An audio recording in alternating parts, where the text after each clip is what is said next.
কোরবানির ঈদকে সামনে রেখে বিভিন্ন জেলায় পশুপালনে ব্যস্ত সময় কাটাচ্ছেন খামারিরা।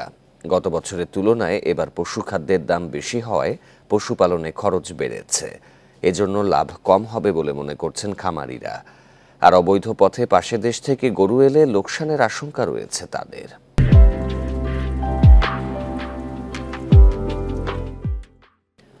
এ বিষয়ে আরও জানাতে এবার মেহেরপুর থেকে যোগ দিচ্ছেন সহকর্মী রাজিবুল হক। রাজিবুল, মেহেরপুরে তো 2 লাখের বেশি গবাদি পশু পালন করা হয়, তো খামারিরা এবছর লাভের ব্যাপারে কি বলছেন? পশু খাদ্যের দাম তো বেড়েছে।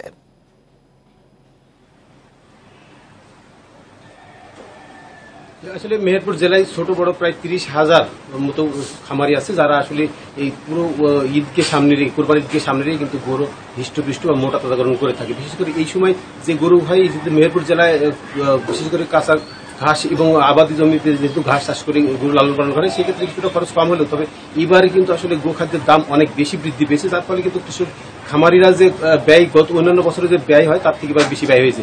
প্রাণী সম্পদ বিভাগ হিসেবে জেলায় প্রায় 2 লাখাধিক গবাদি পশু কোরবানির জন্য প্রস্তুত করেছে। এর মধ্যে মেহেরপুর জেলায় 1 লাখ কোরবানি হবে এবং বাকি যে 1 লাখ আছে এটা কিন্তু আসলে দেশের রাজধানী ঢাকা, চট্টগ্রাম, সিলেট সহ দেশের বিভিন্ন এলাকার ব্যবসায়ীরা কিন্তু ইতিমধ্যে মেহেরপুরে আসতে শুরু করেছে এবং এই গরুগুলো সংগ্রহ করছে এবং তারা নিয়ে যাচ্ছে। ফলে বলা যায় যে মেহেরপুর জেলায় যে খামারিরা গরু লালন পালন করে বিশেষ করে ভালো দাম পাওয়া যায়। তবে এইবারে যেহেতু গোখাদ্যের দাম বেশি হয়েছে, সেক্ষেত্রে যদি গরুর দাম ভালো না পায় সেক্ষেত্রে কিছুটা হলেও লস হবে।